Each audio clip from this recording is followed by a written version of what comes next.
Face on the floor aherutse gutera ivi umuririmbyi FABELOVE yavyakiriye gute aho benshi barundi tukunze kwibaza ati nta mu legend afukama legend gangster mugabo nawe afise kwa koze ndafise amarimite kweli umuririmbyi Face on the floor arakurungikiye invitation ati brother FABELOVE ndashaka uzoshike kuri mariage yanje FABELOVE yoshika mugihe yayimpaye mu buryo bwiza ndafise kugendayo ndawo yimpaye mu buryo butari bwiza sinoze benshi ndabashimira mugabo harimwo bamwe muri abo bakoze na video zitatu zine zingahe bariko baravuga ati FABELOVE yikava ni mubereye iragute mugabo mbona kucerekeye igikorwa novuga yuko batarakivuga ko cyane mugasinzi kare hakiri kare sasa rero iyi ndirimbo shasha Who I Am nayo none bro wewe iyo ndirimbo hari umunyafrika urayumva nane niho tugiye guhagarara ni abarundi sinzi twaratangaye twumvise umuririmbyi wa mbere mu Burundi ashoboye kuririmba icongereza kuva ku ntango gushika man abana icongereza gusa urashobora kugenda kuba wariza amavokabulere y'icyongereza mugabo hajya akwerekwera utarinze kubisoma hajya navyanditse ntushobora gutora ivyo ndiko ndavuga Bel Chris ni brother wanje sivyo ni brother wanje mugabo from another mother novuga yuko turaganira uko bwije uko bukeye turaganira vraiment situation yiwe mba ndayizi ariko novuga yuko Bel Chris kibazo yagize ikibazo cyo kugambanirwa na entertainment je reka ndanakivugira ngaha kandi kuri no TV vraiment twe twaragize ikibazo kirikari mu arimvyi fana kandi ngira ivyo ntavyazi je ndamufana vraiment no kuri ndamufana ukuntu ameze uko donc uko akora ibintu vyiwe mupeti nzi kuva kera ndibuka akibana n'umuririmbyi araho niriwe ndavuga mu izina je ndibuka ko yigeze no kunsaba ubufasha ari umwana muto ariko aransaba yuko turaba ngene twoshobora kubana kujya nyene yabwira Sadbi ngo urumva ngo biki nibiki nkaza tukabana so ijya nambwa ageze ko canke ijya miduga rose kameme je nawe ndamubona muri taxi pakiza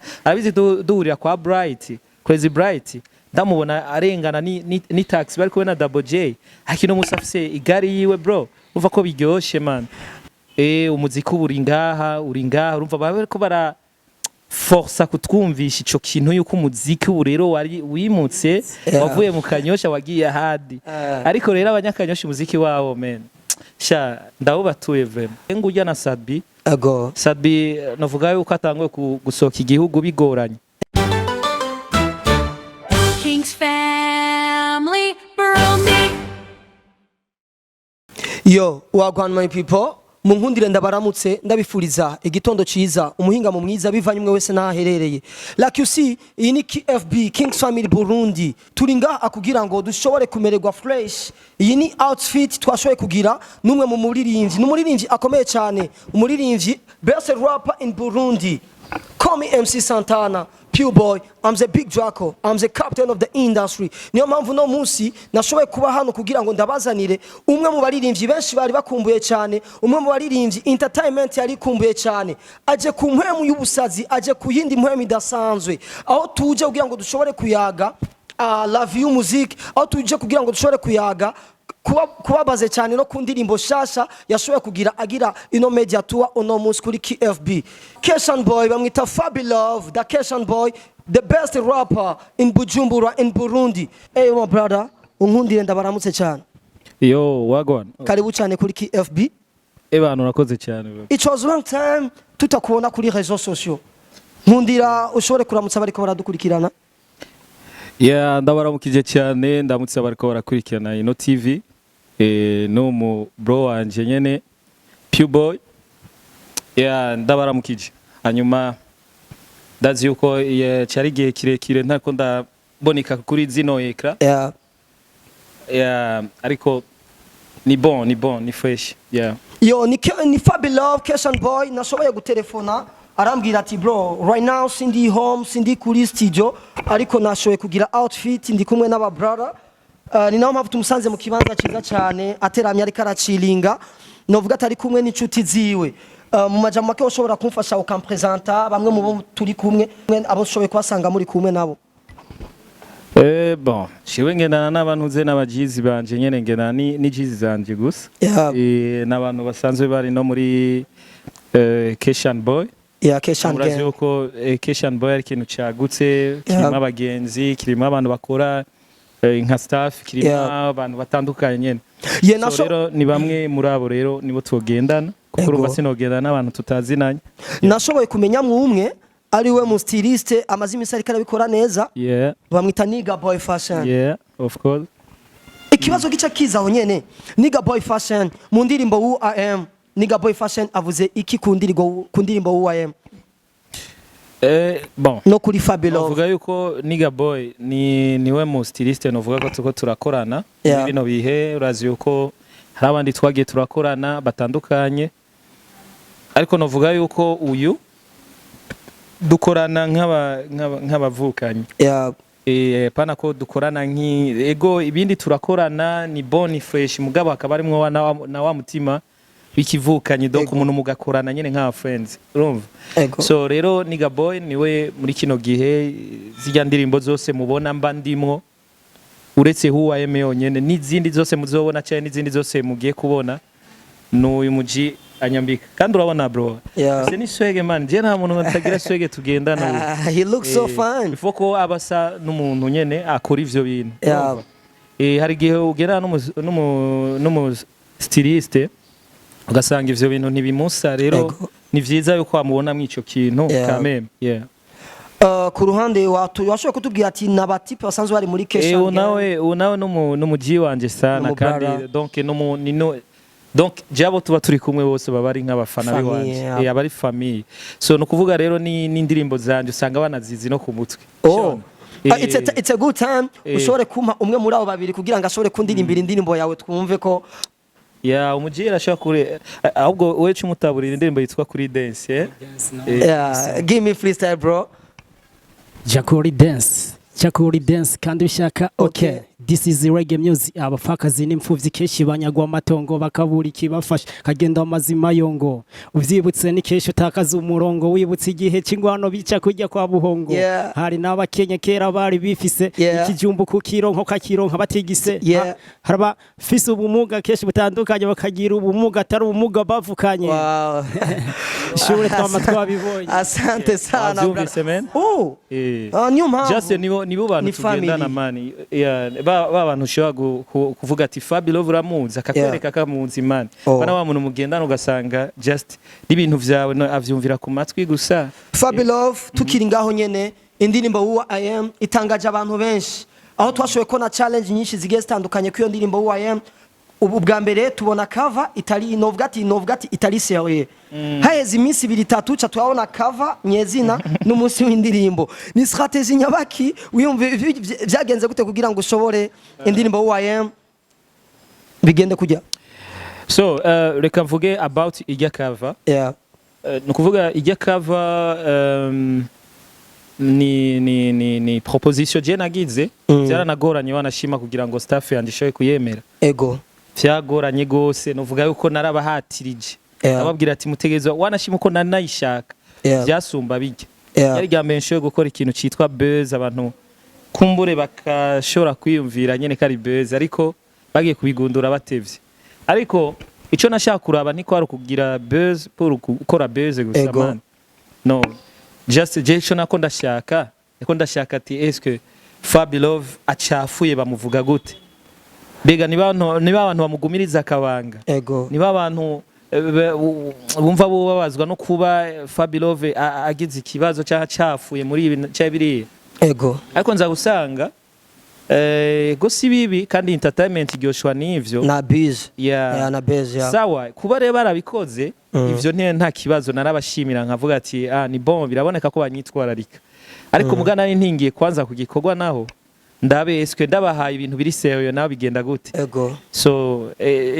benshi ndabashimira mugabo harimwo bamwe muri abo bakoze na video 3-4 zingahe bariko baravuga ati FABELOVE cover ni mubereye iragute mugambo na kucerekeye igikorwa novuga yuko batarakivuga ko cyane mugasinzi kare hakiri kare ya mugabo muri make je no shimira ndiko ndaraba promoter numva no nagukeza cyane iyo ni strategy nziza aho uvuze ati nkuko nagerageje kubibona ari abantu bazi gufatira mu bintu biri kote negative gusa ariko ugiye kuri kote positive atwigera ubabona ivyo ni ibintu nabonye menga keshe mu Burundi turakunda kuba nuno munsi ari aba promoter bamwe jewe nzi ijya ndirimbo ijya cover babaye abambere kuyiposta kubera ko babonye ibibi mugabo uno munsi song yaragiye out meme nta na link yayo barigera bashira kuri stage. Okay, abonere ni bamwe ntaco abo rero ntitwirirwa turabavuga ko umwanya munini ego mugabo kumbure ejo cyahigaye ejo bazobikwa kuko aho indirimbo imaze kugira n'ukuri nibaza yuko bavuga nga keza karigura sivyo ivyo bakenera ko twokuranamwo nta kibazo bihari nta blame ariko banza werekane effort ego banza werekane yuko nawe ushigikiye ivyiza vy'igihugu kuko nimba ari indirimbo nkoze je ndemeza yuko ari ivyiyumviro jewe nka FABELOVE mpora nkora atari umunyafrika wari wese yopfa kuvyiyumvirako. Par exemple jewe nageze gukora ku ndirimbo yitwa Master sivyo iyo ndirimbo yitwa Master nakoze kuri challenge mane ata munyafrika n'umwe yari bwayikore ngenda gukora ku ntuze kuri challenge ya Eminem nukuvuga narayikoze ahabwe icabandi bakoze kwabaye nyene kuyigwanya kugira gute bamwe banayizibe ku radio oroke cyari ikintu kiza kwerekana ishusho y'igihugu ushobona hama munyuma ndakora stira akiwacu murabona yuko ni stile yiwacu na handi hantu zo kwigero yisanga umudeho wa kiwacu muri hip hop hajya naho twohura na Eminem naho twohura na 50 Cent naho twohura nande bro no bandumwe urumva kandi nawe nye baraza kugitangarira shona rero kijya cyari ikintu bategezwa kubona ati FABELOVE n'umuntu ari creative kandi yifuza ko igihugu gitera imbere shona sasa rero iyi ndirimbo shasha Who I Am nayo none bro wewe iyo ndirimbo hari umunyafrika urayumva nane nyene niho tugiye guhagarara ni abarundi sinzi twaratangaye twumvise umuririmbyi wa mbere mu Burundi ashoboye kuririmba icongereza kuva ku ntango kandi senge man abana icongereza gusa urashobora kugenda kuba wariza amavokabulere y'icongereza ego mugabo hajya akwerekwe utarinze kubisoma hajya navyanditse men ntushobora gutora ivyo ndiko ndavuga aho nyene tukira aho nyene indirimbo Who I Am iratangaje abarundi sinzi nashaka tugire ko unaduha aga freestyle gatoy Who I Am twumve kari birashobora gushika ugasanga FABELOVE nakoreshe AI yeah they talk about me, they mess with me. They be trapped again, they don't understand. Not a real time with me to tell you who I am. I'm FABELOVE, the Kesha Bone nigga. CEO, the master of this game, nigga. Born in a this town, Buja. I'm from Buja. The capital, Syria, my country, Burundi. The moment I was born, the world began, tremble. Feed the power that I bring you when I rap. See simple, daily for side, come to change this game forever. Didn't know be cracking, the master Buja flavor rap. Now I'm the king, my nigga, stop pray with me. I'm a motivation rapper for generation to come. I'm your role model. I'm the gangster. I'm the way. Call me your father. I started this fucking game when you were still the mountain. Mandiko navuga ati when atanguye game ukiri ruguru ukiri ku mabere uri kuronka ushobona ku batavyumva so rero niyo nibaza ko ngira nibikurikira tubazo you should know that I'm a gangster. You should know that I'm a gay. Who I am for real, nigga, don't pray me. Come the king, the real master of this game. Yeah, you should know that I'm a gangster. You should know that I'm a gangster. FABELOVE, the cousin boy. Aho nyene ikibazo ca mbere numva no kubaza muri kino kiganiro tugiye kuyaga mbega FABELOVE umudiho wa hip hop awufata gute? Bo je umudiho wa hip hop ndawufata nk'ubuzima kubera just ni ikintu nakoze je kuva nkiri umwana mutoye ciga primaire ku bantu banzi cyangwa ku bavyeyi biwanje niho ushobora kubaza navuga histoire yose ukababaza ati be FABELOVE kugira je muri ivyo bintu vyagenze gute ukuvuga je narava ku school primaire nkaja kunoze ku kiyaga Tanganyika nkaja kurepeta ndiko ndasubiramwo ba Eminem ndiko ndasubiramwo ba Bass Rams ndiko ndasubiramwo ba 50 Cent ndiko ndasubiramwo ba donc abarimvyi benshi mugabo nkumva ko basi hariho akanosyo ndiko ndaronka sasa unaniga primaire bro nabikuriyemwo mpaka gushikaho nsanga ntanguye ku novuga ku kurenga imbibe z'ivyo nashaka donc sanga ahubwo sigaye nzi vyinshi kuruta gushikaho haza abantu barambwira ati turipfuza yuko wo twigisha hip hop deja ivyo nabikoze natangwa kugira association yo kwigisha ibintu vya hip hop je ntaraja muri studio man.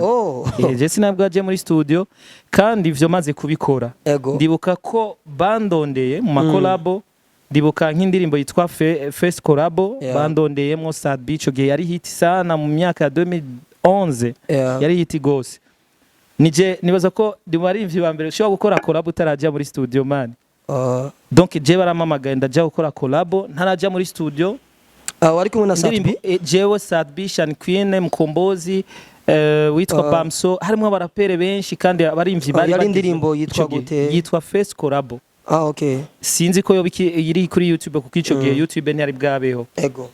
Ariko vyari ibintu bitangaje kuba umuntu ataraja muri studio ariko ukabona baramuhamagaye mu collabo nk'izo maze gusora indirimbo ya mbere nkaca mba hit nkamenyekana benshi banzi kun Jesse nigeze nca mu underground kwe nico shimira Imana vraiment nta munsi warime nigeze nca kuri affiche banyandika ko izina hari ya pembeni rero bajya barapere bandi bakunda keshi gusanga tuko turaharira benshi ndanabafise bari kuri affiche zanje bari hajya pembeni urabona hajya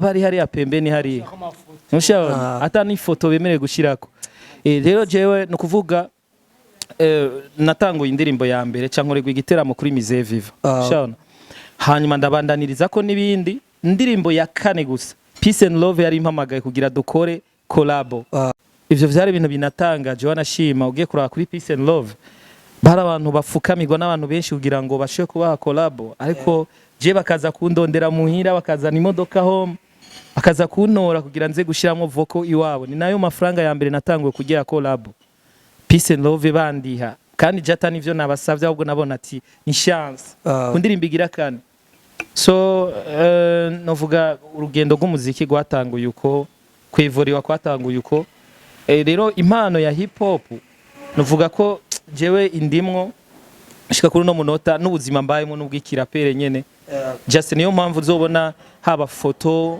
haba video urabona nyene ko mba ndumuhungu mani kubera hip hop ni y'abahungu FABELOVE inyuma y'igihe kitari gito tutamubona asora igikorwa personnel ubwiwe inyuma y'igihe kitari gito adasora indirimbo FABELOVE yahorahe je nahora ngaha bro muga je nahora mu school ara mu school ry'umuziki jewe bon sinzi icyo novuga kubera ko jewe icyo ntashaka none we sinakubwiye bro nakubwiye yuko jewe nagiye gutangura nari maze n'igihe nigisha abandi nuze music nigisha abandi hip hop sasa kubera iki ntatanguye ico gihe sasa rero nukuvuga je umwanya wo gutangura cyo gukora ibikorwa ndabanza kwanza nkaba mfise ivyo nshaka kuvizako cyo nashaka kuvizako kuri no munota no kubona new FABELOVE sasa rero new FABELOVE ijya n'intango kuri UAM ijya n'intango hari ibindi biri inyuma kweri sasa abanka gusohora ubu hama nike kintu kiriko kiragutuma FABELOVE ateba gusohora igikorwa Boje nakubwiye yuko harimo kwiga ariko harabayemo n'ingorane zimwe cyanda ziprofitiramo ndavuga ati ko abaye ingorane zimwe reka profite umwanya wo gushora kwiga ibindi kwiyameliora nico novuga umuririmbyi Belclis benshi tuzi nka Petit Frère wa FABELOVE ari mu gasho gakuru kampimba murayaga hama nimba muyaga nikiye kintu gituma uno musi ni nimba muyaga na Belclis nikiye kintu woduha nk'umuco gituma uno musi umutaye wo gushobora kurekugwa bitariko biravugwa canke Belclis ni brother wanje sivyo ni brother wanje mugabo from another mother novuga yuko turaganira uko bwije uko bukeye turaganira vraiment situation yiwe mba ndayizi ariko novuga yuko Belclis kibazo yagize ikibazo cyo kugambanirwa na entertainment twebwe entertainment iratugambanira nivyo twese hamye tugambanira ivanye n'abantu bamwe batifuza bon je reka ndanakivugira ngaha kandi kuri no TV vraiment twe twaragize ikibazo c'abaririmbyi novuga bakera badutanguriye nawe wasanga hari amakimbirane sasa ico kintu kiracadukwirikira gushika kuri no munota kukumva ko Kanyosha boyumvisha yuko atamuziki uriyo gushika kuri no munota niyo mpamvu uzobona hari abantu benshi uza wumva bavuga ngo umuziki uri ngaha urumva bariko bara forsa kutwumvisha ico kintu yuko umuziki ubu rero wari wimutse wavuye mu Kanyosha wagiye ahandi ariko rero abanyakanyosha umuziki wabo men sha ndawubatuye vraiment abanyakanyosha hariho tala kandi hariho amatala akomeye bidasigura ko nahandi atahari muga kuvuga ko Kanyosha woyifutanye nikava ikagenda kagiri sha biragoye he ngujya na Sabi navuga yuko atangwe gusoka igihugu bigoranye mu gihe abandi bana atani ico yabarabira hari abasohotse kera ico ni cerekana yuko Kanyosha bamye bashaka yuko iva kuri carte y'abanyamuziki so rero uko nyene bigenda uko nico gituma natwe tubereka yuko tuhari man kandi twebwe nta nabi tuba dushakira abandi tuba dushaka kubana neza mugabo twese tumenye ati hajya turakwiye kububaha muri ubu buryo bro umunyakanyosha mana afise tala itandukanye n'iyahandi wumvise umunyempano w'umunyakanyosha biba bigoye kumugereranya no wandi kabisa ndavye nka FABELOVE nta muntu nga mu Burundi wo muhagarara hamwe batinze dufatiye kuri entertainment umuririmbyi mugenzawe w'umurapper B-Face on the floor aherutse gutera ivi umuririmbyi FABELOVE yavyakiriye gute yumvise umuririmbyi mugenzawe nk'umurapper yateye ivi aho benshi barundi tukunze kwibaza ati nta mu legend afukama nta mu rapper tumenye yagira ibintu nk'ivyo FABELOVE yakiriye gute mu makuru yumvise umuririmbyi mugenzi we B-Face on the floor ateye ivi izo ni affaire ziwe kwereje numva umenga nta birenze kwehera Imana umuntu wese afite uko akoze je ndi gangster mugana nawe afite uko akoze rero FABELOVE yotera ivi men jewe kwereje ndakunda kandi vraiment cyane numva ko nitwa FABELOVE ndakunda mugabo ndafise amarimite kwere ico naco ndakivuze ko mugabo ico novuga cyo umuntu wese abafise uko akoze sasa rero ivyiwe avala umwe wese uko aremwe merci beaucoup umuririmbyi B-Face on the floor arakurungika invitation ati brother FABELOVE ndashaka uzoshike kuri mariage yanje FABELOVE yoshika mani Jesse sinkunda ko tuvuga ku bandi baririmbyi urumva mbabarire kuri ico kintu kubera ko nivyo bitera amakimbirane FABELOVE arankana naka kuri ico je nibaza yuko umuntu wese amaye invitation mugihe yayimpaye mu buryo bwiza ndafise kugendayo uyimpaye mu buryo butari bwiza sinoze merci beaucoup nico nashaka kumenya indirimbo UIM muri rusangi uri kuyakira gute muri entertainment cyangwa ahantu hagiye hatandukanye feedback uri kurabona mu minsi ibiri maze gusa kuri YouTube channel uri kubona gute feedback icambere na mbere jewe shima nuko ugiye kuraba ama commentaire nko ku bice 99 n'ibice 9 na point na nef donc zose ziri positive urumva ziri positive no kuvuga yuko bose barabona yuko just hariho hip hop bari babuze hariho n'abanyamahanga nabona bandika ngo ni ryambere twumvise hip hop y'umurundi turyoheye urumva bro ni ryambere twumvise hip hop y'umurundi ituryoheye urumva no kuvuga yuko just ilifoko tubandanya twiga ivyo rero tubandanya twiga ibaze je naye maze kurimba imiziki myinshi muga kuba bavuze ati ni ryambere twumvise hip hop y'u Burundi ituryoheye bisigura yuko hari ico nameriyoye kuvyo nahora nkora kandi no mu muziki w'u Burundi aho nyene FABELOVE kuki wahisemo kuririmba icongereza kandi mu Burundi indirimbo z'icongereza zidafise feedback ndende no cyane mu Barundi bro reka nakubwire kandi hari hazigiye kirekire uririmba ivyongereza pour kuririmba ivyongereza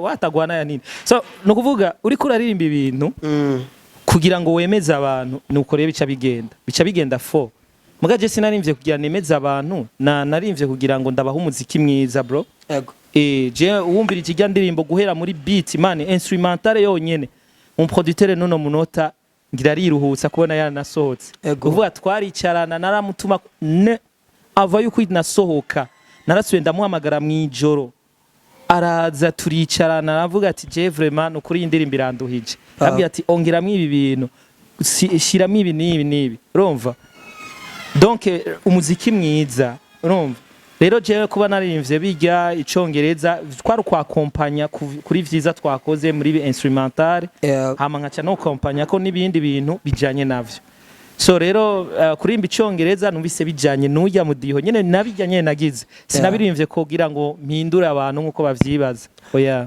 abarundi sinzi turashima cyane muri entertainment uno munsi amakampuni agiye atandukanye arategura icyo bita ama award bagahereza ingabire zayo ma award aherekeje nizo award uno munsi umuririmbyi KIRIKOU Akili afise imiduga ibiri imwe yayikuye mu Sanganiro award indi ayikura muri Superbad umuririmbyi nka FABELOVE yakiriye gute no message yakiriye message gute nk'umuririmbyi KIRIKOU niriye jambo yovuga kubona KIRIKOU yashoboye gutahukana award zibiri z'imiduga ibiri mu mwaka umwe ngira niko warunkumbuye kweri sino sinakwemera kuko kumbaza ibibazo by'abandi baririmbye ariko naco reka kubera twahirukana kera no kuvuga jewe vraiment navyakiriye neza KIRIKOU ari mu baririmbye novuga ko mfana ego KIRIKOU ari mu baririmbye mfana kandi ngira ivyo ntavyazi je ndamufana vraiment nukuri ndamufana ukuntu ameze uko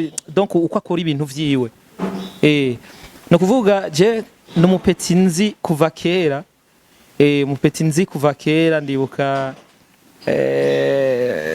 akibana n'umuririmbyi araho niriwe ndavuga mu izina ego je ndibuka ko yigeze no kunsaba ubufasha ari umwana muto ariko aransaba yuko no shwa kuraba ngene twoshwa kubana kujya nyene yabwira Sadbi ngo ngurumva ngo biki nibiki na jewe yari umupeti yamanyishaka yaransaba nyene ati ndashaka vraiment ko wombwira nkaza tukabana so rero KIRIKOU ndamuzi kuva kera vraiment kuva kera rero ndamufana kubona ageze kuri rya ntambwe vraiment biraryoshe cyane kuko rya ntambwe ageze ko cyangwa rya miduga rose quand même je nawe ndamubona muri taxi pakiza abizi duhurira kwa Bright Crazy Bright ndamubona arengana ni taxi bari kubona Double J akino musafise igari yiwe bro uva ko biryoshe man igihe cyasama iki rirageze aho abarundi sinzi no mu Burundi haba ama concert menshi agiye atandukanye FABELOVE hari show ategura kubonekamo muri no sama zirahari mugabo duhera kwanza guhera muri uko kwa gatandatu le 30 ari show nzoba ndimo wanashima ndana batumira abantu kukazo bari ariyo ku buntu tuzokwinjira abantu bazokwinjira ku buntu nta kuriha kuri teskame no si kumutwe ni teskame ahubwo show niyo yitwa umutwenzi voilà okay umutwenzi festival umutwenzi festival mugabizobe zobera he kuri teskame so rero niho bazobona rero performance ya FABELOVE mwarimu mukumbuye niho rero nzoberekera rero FABELOVE new FABELOVE wariwe ariko kandi namwe muzonyereka ati FABELOVE twatumukumbuye gute apa ya OIM twitega ikindi gikorwa cyane vuba cyane cha FABELOVE ibindi bikorwa birategekanijwe ariko tubanze duhebere kwanza uku kwezi indirimbo yitwa OIM ni FABELOVE tudakunze kubona amakolabo n'abarundi si cyane ego zirahari kolabo ariko si cyane ntitwunze kubona kolabo n'abandi baririmbyi bagiye batandukanye ndavuga bo bari ku mwanya cyane mu gihugu cy'u Burundi twitege ko agiye guhindura strategy tukamubona amakolabo n'umuririmbyi umwe ndavuga kolabo FABELOVE another artist umwe nka kujya dora tuyibona nka kolabo uherutse kuduha na Lina Blanche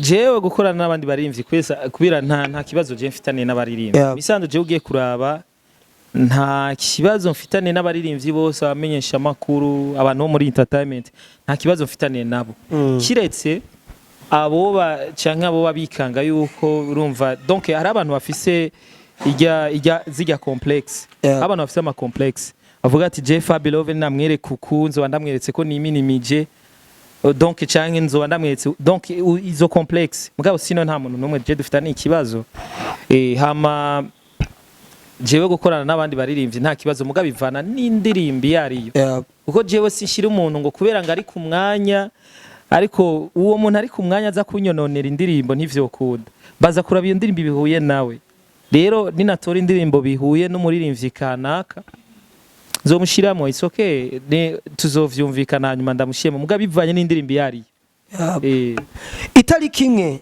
ukwezi kwa mbere 2025 mwarashoboye gukora concert mu KANYOSHA muri kumwe n'abaririmbyi nka bose basanzwe bavuka mu KANYOSHA twitege iki ino tariki imwe y'ukwezi kwa mbere 2027 ndavuga mwari kumwe na FABELOVE, narabonye G-Floxy, narabonye ba Pitco Crespino, nimba nihenze nabonye we FABELOVE, narabonye na Bernice umufasha umuvyeyi basonze kuba bavyaranye na Satbi, nabonye niho yarari. Uno mwaka twitega iki 2027?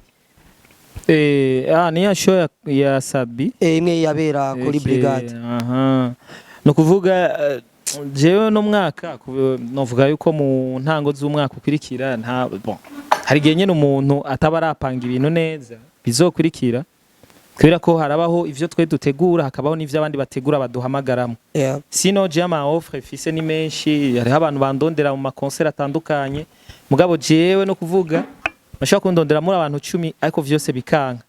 Bivanye nuko jewe vraiment sindi babaririmbye kweri pfa kutwara ushatse canke batwagwa n'ubukene, jewe naho noba tacho mfise mugabo iteka aho ryamye ntegerezwa gukora ikintu mba mbona yuko kitegerezwa kungirira akamaro. Rero no kuvuga reka tubirindire tubihe umwanya nzobamenyesha ico gihe nicyagera. Message imwe canke zibiri FABELOVE yoshobora guha aba influencer canke aba promoter muri rusangi basanzwe bakorera ku butaka bw'u Burundi? Bon, ni juste gushira imbere kubonekesha neza igihugu. Nico novuga gushira imbere kubonekesha neza igihugu. Ivyo navyo birimwo kuki novuga itala canke ivyari byo byose biza gutuma rero ngo umu influencer cyangwa umu promoter ngo karuhariwe cyangwa urenze hamukabona ikintu cyo tuma Burundi buvugwa, Burundi bushobora kugira ijunja n'ijambo hamuka cirengagiza. Je ndaguha akarorero. Je ndibuka aho muririmvye bigeze guha deal, bamuha deal yo kufata ati turashaka abanyarwanda yuko tuzoza gukorera igiteramo mu Burundi. Uwo muririmvye ico yakoze barapere man. Ico yakoze yafashe arinyora umuntu yitwa FABELOVE. Aca yemera gushiramo abandi FABELOVE aragira aramwinyora. Kubera iki? Kubera bwabwo batu ariko je naco ngira umuntu man ico shoboye ndacerekana nawe ico shoboka cerekana nta bindi ntabwo tuba twaje kwicana. Kandi naho reka kunshiramwe ico ushoboye barakizi man. Imyaka yawe yose barazi ico ushoboye ntushobora kukinyegeza barakizi. If you know you know.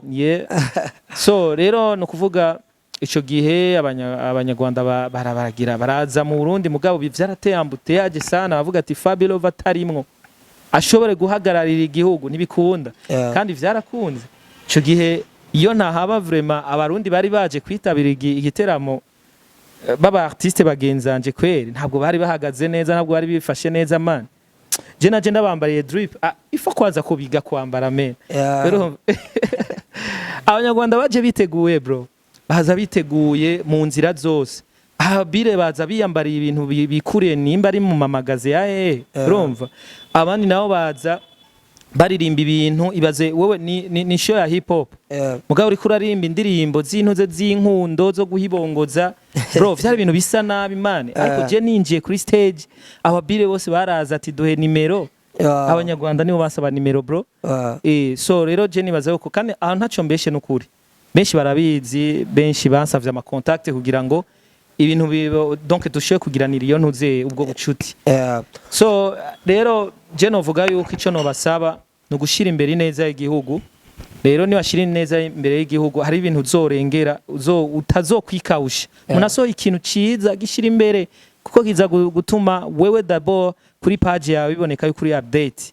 Kigira kabiriza gutuma igihugu gishobora kuba kiboneka neza fresh. Mu Burundi dufise aba rapper benshi. Ariko misi yose ihigano nanje ndaririmba inshuro edition zose zimaze kuba twama tubona FABELOVE ariwe aba umujiri, ariwe atogwa yizegwa kugira ngo ashobore guhagarira igikorwa cyo kuba jiri mu mugabane wa rap. Ikibazo ca nibaza ni biva kuki kubera ko ariwe mu rapper akomeye mu gihugu canke FABELOVE ninde avuze iki kuri Big Fizzo kubera ko Big Fizzo ariwe tubona seruka cyane muri rya higano rya nanje ndaririmba. Mu isanzwe je nahitanguye edition ya mbere yatanguranye na Big Fizzo kiye kibanza ndimwo nico Big Fizzo yararimo. Ukuvuga bararaba umuntu ashobora kuba afise experience kubera hambavu yo kuririmba harabaho na experience ufise nico ushobora kubwira umuntu. Kubera benshi nga bararirimba mugabo kugira ushobore gushira umuntu ngaho ngo ugire icyo umuhanuwe cyo ushobore kumubwira kandi urazi hariho amaterme ari ki artiste nyene ki artiste sivyo donc umuntu ashobora kumva ati kame mu muntu arazi umuziki rero bararavye jewe sijyambere bijyana ndabikoze nabitanguye kuva kera barazi bamwe bampaye akazi kuva kera ndongo ya majiri n'abakivodo turi kumwe donc bararavye CV yanje baravuga ati umutipe arashobora kugira icyo amazi kandi noneho barankunze barangomwa barumva ko juste ivyo bari bakeneye donc babinsanzemo kuko hambavu yo kurapa haba hategerezwa kuba bumva ko ufise umuziki mu mutwe utahura umuziki ko bajya abantu babaje kurapa hajya bajya abantu babaje kurapa hajya cye kuririmba bro haba harimo abantu bize umuziki haba mu maeglise haba kandi niba muri ko mukurikirana mwenyene kubera ko uhengamye nabandi barabibona ibaze rero uri kibamba uje gukosora umuntu agusumvya na experience urumva bro niyo mpamvu bategezwa gutora umuntu babona yuko ashobora kugira ijunja n'ijambo mu vyavuga urumva so rero nico nibaza ko abandi barapere peut-être bazobatura mu yandi majiri cyangwa barabatura mu yandi majiri mugabo je mu vyo bantoreye nivyo ibibazo bibiri canke bitatu FABELOVE ntamubajije yifuje ko ndamubaza kweki FABELOVE akunda kwita king KING ego bon jewe ico ndakivuze kubera ko abantu benshi barakunda n'egyari twarakoze inama ahantu numva abantu bose bahari ngo urumva ufashe ijambo wese ngo umuntu ngo abantu ngo usanga ngo bamwe biyitaba king ngo abandi umva mani bakaguma bamvuga jewe bro kandi abantu babavye bakuze bro je nita king kubera ko muri hip hop ndagisubiyemo nta handi ndakivuga muri hip hop kubera ko jewe ndafise ivyo nsumvya abandi kameme none gasha nuwahe wundi murapera amaze kugira ishure rya hip hop akavuga ati ndafise ivyo nigisha abandi je ndafise abo naramuye kandi abo naramuye baza guhiganwa nabo nyene ubona urumva kandi bakabatwara ama award barabizi 2014 abo abapeti biwanje jewe bro je ndigisha man kandi nyene ukanyugwa si bintu mvuga ngo urumva ngo ndiko ndagira no hama ikigira kabiri naco no kuvuga mfise ibisabwa vyose vyo muri hip hop no kuvuga souffle ndashobora kugira souffle nkahema bigoranye nkafata umwanya munini wo guhema aho nyene battle no ntavyo ndakugirira no munsi ntavyo ndakugirira ariko gusa ndiko ndavuga vyinshi ndamaze kuvyerekana no kumarizo sose ndashobora kugira ikintu ku buryo uwundi murapere vraiment aha mu Burundi vraiment vyogorana kuronka uwundi muntu ashaka kukikora so nije murapere nazanye style ya hardcore style yo kurapa tunyarutsa nibaza kata wundi muntu yari bwayizane abarapere bose ari bahari donc kuba rero nazanye ikintu gishasha nka créer style nshasha yitwa kiwacu ata wundi muntu yari bwayizane twumvamwe imirisho y'ingoma no kuvuga ndafise amakembe n'ibindi ndafise jewe ico tuma numva ko ndumurapere mukuru mu bandi nkita KING umwami wa hip hop kubera ko abo bandi naho bazana nta kintu bonsumvya kiretse jewe ko mfise ico no basumvya jewe aho nyene arakabazo nibutse kukubaza mu gatoye naguciriyemo abo barapera nyene bavyanga ko nitwa umwami twarigeze gukorana ibiganira ahantu baraza baranatubaza ivyerekeye umudiho wa hip hop benshi ibintu bavuga wasanga bidahuye n'umudiho wa hip hop bro bakabaza ati none wewe rap hamwe na hip hop bitandukaniye cyavuga ngo rap iranyaruka ngo hip hop nayo igenda pore pore ushaona vyarambabaje bro kandi turi ku radio ikomeye cyane byasavye uko abajournaliste banyegera barumviriza ivyo ndiko ndavuga kandi basanga vraiment ivyo ndiko ndavuga ni ibintu vy'ukuri jere bisigura ko uno mudiho ndawurimwo atari kubera ngo kurapa gusa no ndakurimo kuba ndawukunda aho nyene nibuka kukubaza kino kibazo mu minsi heze twarigeze kumva amakuru yuko umuririmbyi FABELOVE studio yo ya KANYOSHA record yashoboye kwibwa ivyuma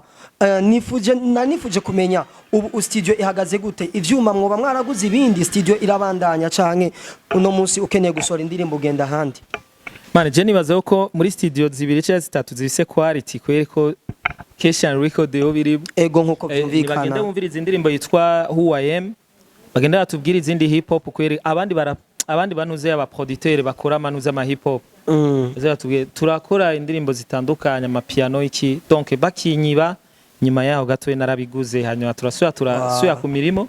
Félicitations. Imana yaci blessing acaza ibindi. Bon ego kubera umuntu nyene atakwivye amaboko bro hagiye ukwivye ntabakusumba. So twarakoze uko dushoboye ariko gusa nyene abantu bakora ivyo nyene n'abantu batazoronka umugisha mu buzima bwabo. Twizere ko FABELOVE azananye izindi nguvu shasha ku buryo ewana mwino misi agiye kudukoma nibara rigwe. Mane je nakubwiye yuko ndi new FABELOVE ntabwo ndi FABELOVE ry'abari bazi. You are new FABELOVE. Ego je ndafise ibintu ninyegezamo cyane ninyegejemwo nanka kuri ndakubwira impamvu basi navy'inyegezamo. Ego. En fait jewe nafise ukuntu nkora ibintu nkakora ibintu muga nkavuga ati ibi ndabibitse igihe hazoza umanager afise imitahe. Ushabona umunsi hazoza umuntu afise imitahe kuko turemera twibwe turafise aho tugeza mugabo babagwiza tunga babandi bafise ama miliyaridi tuba tubakeneye bro. Tuba tubakeneye kandi amukira muririmbyi wese ndabizi yuko ico kintu akibona niyo ngorane dufise ngaha mu Burundi ntabagwiza tunga dufise batumeramo imitahe. Rero naguma mfise ijya espoir yo kubona yuko one day nzoro nk'uwo milliardaire akaza kubonamo imitahe ariko mbonye bitevye ndavuga to ya foke nyene ndavyikorera. So rero vya binini nanyegeje rero nivyo ndiko ndashira out. Nivyo ndiko ndashira out rero sasa nivyo bazokumva rero inyuma y'iyi who I am bazokumva n'ibindi bizokurikira. Yo my brother unkundire ndagushimire cyane ko namwashoboye kwitaba ubutumire bwa KFB Kings Family Burundi. Ebana ndabashimiye cyane novuga yuko niteka ridasanzwe mwaduteye kwera ko interview waheruka kugaragara imbere ya kamera kera cyane.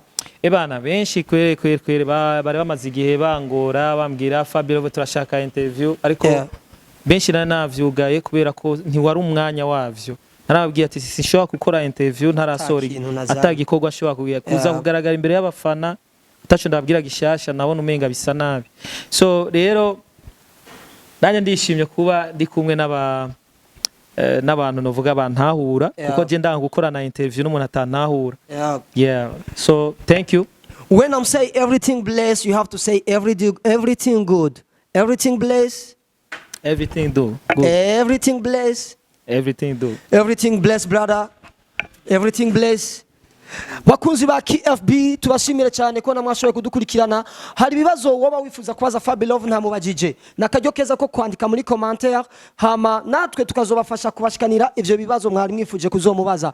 Tubashimire cyane mwakoze kudukurikirana tubasaba ko mubandanya mugira subscribe mudukurikirana tubamenyesha yuko nta kindi kibanza ciza kiryoshe kuriramwe amafaranga ikibanza gifise ubwiza nk'iki mubona abastar benshi uhabasanga like nahandi hanatari munyabugete. Ni kinyene wasanzemwo? Ni kinyene nagusanzemwo brother. Ni munyabugete aho benshi bita mu Kanyosha ruziba munyabugete hepfo y'ikibuga bita kwa Sebatutsi. Uzocubona etage ndende isa fresh ewana bahita babandi duhora dukorana ibiganiro ugasanga tugo dukorera munsi y'ibiti cyangwa munsi y'imyumbati. Ubu sizosubira kubemerera vraiment kubera mu Kanyosha dufise ibibanza vya bien. Ibibanza vyiza men. Bana my brother nta kindi kibanza atari kibanza ciza ca mbere ni munyabugete aho bita kwa Sebatutsi ni kibanza citwa Mina Resto Bar. Ewana kila kitu ni upupu. Asante sana brother. Everything bless. Kings fan.